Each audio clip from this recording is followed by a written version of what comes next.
Hello and welcome to Success is Never Accidental. I'm Lynn Payton and I'm passionate about helping leaders to get better results and to feel more fulfilled. And in this podcast, we get to explore what truly drives lasting achievement with insight from leaders who really walk the talk. Tatiana Cox is a passionate early childhood educator and children's book author dedicated to helping young readers develop social emotional skills through the power of storytelling. Born in Brazil and now living in Sydney, Australia, Tatiana shares her life with her husband and son. She believes that stories have the power to shape hearts and minds, and through her books, Tatiana blends heartfelt storytelling with the magic of animals, using pets as gentle guides to teach children about kindness, resilience, and emotional well-being. More than just inspiring stories, her books provide practical, actionable tools to help children build confidence, manage their emotions, and develop the skills they need to be their best selves and also to achieve success. Tatiana hopes her books will spark meaningful conversations and empower young readers to navigate challenges with confidence, and to remind them that every obstacle is an opportunity for growth. As we approach Children's Book Day in Brazil, it's my great pleasure to welcome Tatiana Fox. Good afternoon, Tatiana, and greetings. You are in Sydney, Australia. How are you today? Good, thank you, Lynn. It's a beautiful day here. Thank you for having me in your podcast. Yeah, thank you. Such a pleasure because Tatiana, you and I met when we were meeting on a completely different project. And then you brought this beautiful book along to lunch. And then we got totally absorbed in Sandra the Beardy and why you wrote it. So tell us a little bit, Tatiana, about what motivated you to write a children's storybook. Well, to start with, is a children's picture book. I always loved picture books more than adult books. I love the artwork and the illustrations. I think illustrations tell a lot more than words. And I also think in pictures. So for me, it's easier to see how I want the book to be in pictures, and then I have to write the pictures, write the painting. Yeah, so what inspired me to write Sandra the Beardy is my son had some problems with at school with concentrating, like, and I just observed like a lot of kids just quit what they start too soon. And when things get hard, they just want to quit and don't push through. So I think this book was born to tell other kids that they can do, and if they push through, there are strategies and things that can help them to do well and finish what they started. So the book is about a boy who has a dream.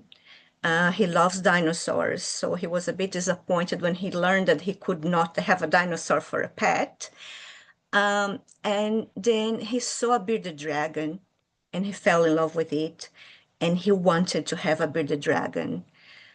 So he and his parents decided that he needed to get ready for his bearded dragon. So he used these strategies to help him to stay focused and to reach his goals.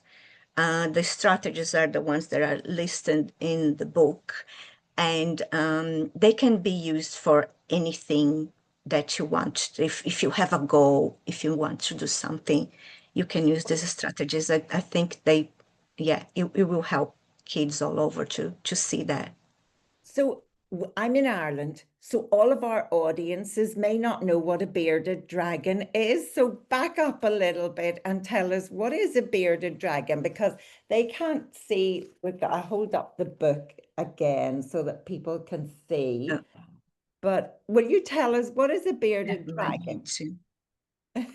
Yeah. Oh, it's How does it show Yeah, nice? Because it yeah, shows that's perfect. But inverted to me. some people will be listening and not watching, so we're still going to need to Oh, describe it. yeah. So a bearded dragon, we use the word here in Australia, we call them beardy for short. We tend to shorten every single word. So instead of bearded dragon, we call them beardies. They're a lizard.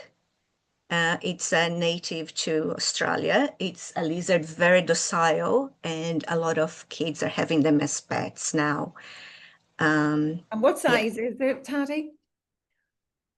It's a little About thing. It's just a few inches. the one we had, Sandra, is like about 30 centimeters. Okay. Some different species, they can be really tiny ones or bigger ones. They're different species. Yeah, the one we had is about 30 centimeters long. Yeah. And the story is about how he has to prepare and plan for this new pet. But as you said, the strategies, what really struck me is the strategies are brilliant for all kids, but not just for kids. These are great strategies for anybody who loses focus. And we know that everybody's wired differently and that there are many, many adults out there struggling with issues like dyslexia and ADHD. So tell us, what are some of the strategies that can work for anybody whenever they're trying to work through a project, an assignment, a task? Well, I'll tell you what I use these strategies for in my book. Like they're very simple. You probably already use some of them without knowing. Like a big one is breaking a big goal into smaller steps and defining your goals. So, for example, would have it, oh, I need the cover of my book done by this day. So I will do work half an hour per day doing this bit, and then just divide the big goal into manageable steps. So you feel like, wow, I got the cover done. I've celebrated. I did one step instead of working for 6 months and having to wait all the time to have something done. No, do bit by bit, and you can feel the motivation growing as you get things done. Yeah, that's one of the strategies I use. Another one is visual reminders. Um, until today, like I have what I do when I feel it hard to push through.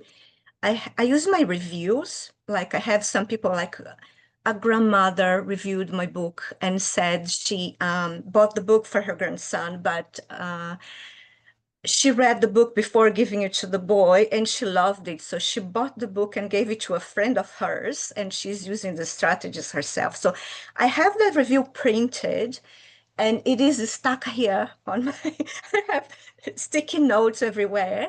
And when I feel down, when I feel like, oh, why am I doing this? This is so hard. Look at the sticky notes and I see why, reminds me of my why I'm doing this. Yeah, so visual reminders are one. And then creating schedules and routines. Have a schedule and put in everything that you need to do in a day and what is more important. You can even use colors, different colors for different things. This needs to be done today, that needs to be done for next week or whatever. Yeah, so you don't forget anything. People with ADHD tend to forget things.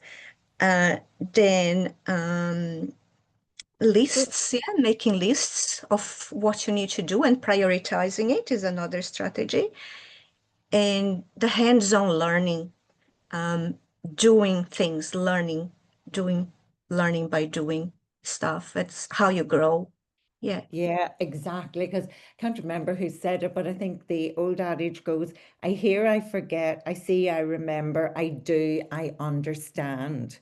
And it's so important that we get engaged with things so that we understand how they work. So tell us, it's not easy writing a book. So tell us, what were some of the challenges in writing Sandra the Birdie, and how did you address them? Yeah.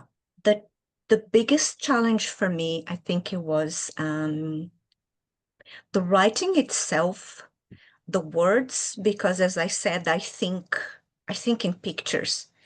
That's the way I think. And putting it into words can be daunting, and then even harder to write the painting that is in my mind so the illustrator can paint the words that I put on the paper. So yeah, the getting it the way I wanted was one difficult thing, and especially in a different language. You can see by my accent, English is not my first language. I'm from Brazil. I speak Portuguese. Um, yeah, another challenge. You were talking about your illustrator, and really it was teamwork, wasn't it? You and she had to be completely on the same page, literally, in order for this to succeed. Well, what did you do to work effectively with Ula so that you got what you wanted? We try to keep ourselves accountable to each other. We use the strategies. We made a schedule. We would meet every second week, sometimes every week. We would uphold each other and say, you got this. And yeah, and use one of the good things of working in teams is that I have my strengths and she has her strengths. And we use each other's strengths for the good of what we're doing, and the job gets done better. Like it's different points of view that cooperate to make a better work. Yeah, so that it's great to have things, people that you can count on when you work in a team, like psychologists, my son's psychologist, my son's occupational therapist, speech therapist, I have a friend. They all contributed to this book, and that's why it is so fabulous. Yeah. It's such a great point, isn't it? That we have to really acknowledge our own strengths, and then we have to see where other people can complement us. So my son Absolutely. has dyslexia and also ADHD, and he's a hugely successful doctor. Um, and he knows that his strengths are his relationship building, his capacity to network and to identify who he needs to help him get whatever project. He's always got a project. But his gift is that he's really great at meeting with the right people, influencing them, but don't ask him to be the person that has to write it up. That's still a challenge for him. But again, if he's writing something Yeah. like an article, he'll always have other people comment on it because he knows that's not his strength. So fantastic. And I loved how you said you and Ula held each other accountable, because it's so Yes. important, isn't it? That when we're on a project, that everybody plays their part and that the others on the team are able to have difficult conversation if somebody's fallen behind. And that equal bit of motivating each other and Yes. congratulating each other on the bits that you have done, but you also have to be able to say, hey, we're falling behind here. When are you going to have your bit ready? So, That's the hard part as well. yeah, the Yeah, hard but it part. has to be done, and we learn with each other. Yeah, it's that growth mindset that if you make a mistake, you learn from it, and next time you do better. Um, yeah, it works that way. Yeah. And we have to have those conversations when things are not going according to plan. So, what was the sort of time scale involved in bringing a project like this to fruition? How long did it take? Look, for me to write it and go through all the my alpha readers giving their opinion, if what they liked, what they didn't like, the editor cutting bits that I loved, and me being like, oh no, that's the best part. How can I not have it? But at the end, it all worked better than what I had planned. It took about 8 months. It was my first book, and the illustration takes a lot of time as well, longer than the writing. And yeah, it was about 8 months altogether. The next one will be quicker and it will be better as we're learning, and that's life. Absolutely. So have you got another one in the pipeline? Well, I have two written, one of them being illustrated, nearly done, and the other one we didn't start on the illustrations yet. And I have about four more in my brain, just waiting to pop out, but I need to focus on finishing one thing before I start the other thing. That's another strategy, like it's how we work, yes. Yes. So Absolutely. And are these all going to be children's picture books? yes, yeah, that's I think I found my niche, and I found what I really like doing. It's a mission now. It became a mission. And yeah, the next one will be on anger, like anger management and the strategies to deal with anger. And then another one will be about anxiety. They kind of a bit similar strategies, but they're different and happen to different people. So anxiety. And then I have a project of making a book on mindfulness, which is a big part in all this management. Yeah, lots in my brain, but just have to hold on and work, finish one, and then move to the next one. Yeah. But isn't it fabulous? Because you're an early childhood educator, Tatiana. Yes. And did you dream a year or 2 years ago that you would be an author and that you would be starting now to produce, as you said, you find your niche and something that clearly motivates you, makes you very happy? Could you imagine a few years back that this was the pivot that your career would take? Yes, no, I did not imagine it. Yeah. Um, And it what was a lot of change. And yeah, I have read the book to my preschoolers, which they are 1 year earlier than what the age group of the book is set for.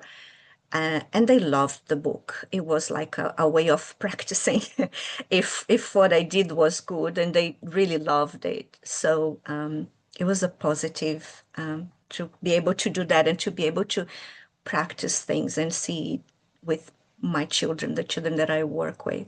Yes. So, Tatiana, what for you has been the biggest lesson in all of this that you would want to share with our audience? The biggest lesson that I learned throughout this, I think at the end, that was one of my difficult points as well, was to know when to finish. I'm a bit of a perfectionist. So it's like, when do I set the point? Done is better than perfect. So like my takeout of these is, if you have something that you want to do, don't wait for perfect to happen. Like, done is better than perfect. Just use what you need to use, find a different strategy, find people who can help you, and do it, get it done. Yeah.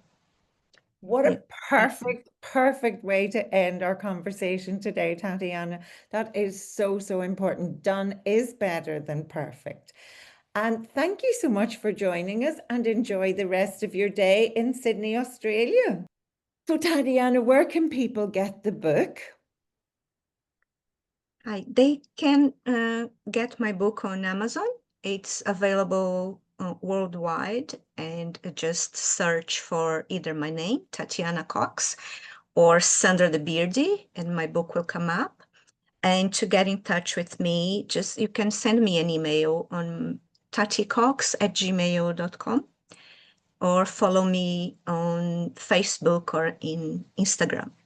Super. And we will put those contacts into the article as well. Tatiana, thank you again so much. You're welcome, and thank you too. Isn't it amazing how the fundamental factors for achieving success don't change? Of course, we need creativity and vision and a whole range of skills.